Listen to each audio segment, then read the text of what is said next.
Earl Bruce owns 81 of Ohio State's 878 total victories, and the best damn band in the land honored him by inviting him to dot the I before the Big Ten opener. Congratulations to my mentor, Earl Bruce, a guy that means the world to so many people in Buckeye Nation. And I think one of the greatest constituencies of Coach Bruce is the high school coaches in this great state. You know, he was a high school coach for many, many years, and followed Coach Hayes and had a brilliant career here. And I just, you know, some people learn from different people. I learned from him.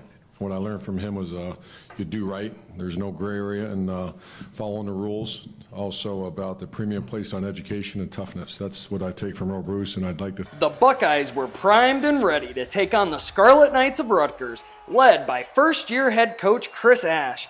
Ash is less than a year removed from the Scarlet and Gray defense.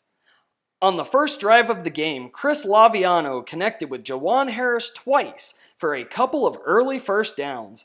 But then, he met Marshawn Lattimore and the rest of the Ohio State defense.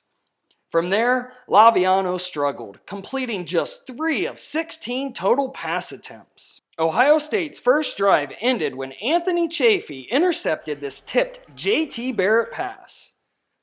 From there, the Buckeye offense lit up the gridiron, scoring on their next 9 possessions. Here, Curtis Samuel picked up 30 yards on the ground, setting up an 18-yard catch and stretch for the score by Dontre Wilson. Samuel dodged a defender and gained 16 yards to the 27-yard line, paving the way for JT's second pass touchdown of the game and Terry McLaurin's first in a Buckeye uniform. Meyer's offense then ran the 2-minute drill to perfection twice in the last 4 minutes of the first half, with receiving touchdowns by number 85 Marcus Ball and Curtis Samuel giving Ohio State a 30-0 lead at the break. To start the third quarter, running back Mike Weber scored on a 46-yard run and was robbed of another touchdown when the whistle blew before he was down. But that didn't slow the Buckeyes down, as Barrett sold the run up the middle before pitching back to Paris Campbell, who trotted in for the score. With Week 5 in the books, the final score 58-0 for the number 2 team in the country, who owned both sides of the ball. The D may not have forced a turnover this week, however, they did hold their own, forcing the shutout and allowing a season-low 116 total yards. How have the new 16 starters adjusted and improved since their first game of the season, and what do they need to do both on and off the field to progress? They've done okay. I mean, there are a bunch of new names out there. You saw we played Ben Victor today, and he's a guy that he's just too good. He's too good of a player to sitting around. He won't be here for 5 years, so we said, go, let that dog eat, and you'll see more and more of him. He's just getting better and better. So to answer your question, I think our guys adjusted well. We just need to continue to get depth in our program, because we have 8 weeks left, and it's an 8-week, it's going to be a journey.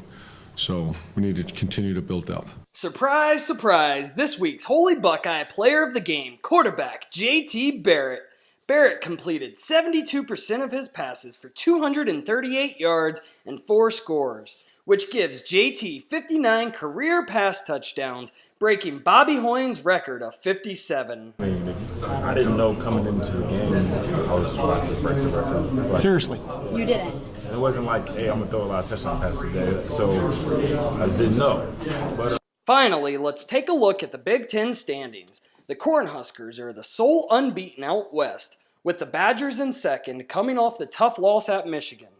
While Michigan, Ohio State, and Maryland own the top 3 spots in the East. Indiana sits at 4th at 3-1 as they prepare to take on their biggest challenge of the year, your Ohio State Buckeyes, live on ESPN October 8th from the Shoe at 3:30 p.m. With Buckeye TV, I'm Joshua Stape.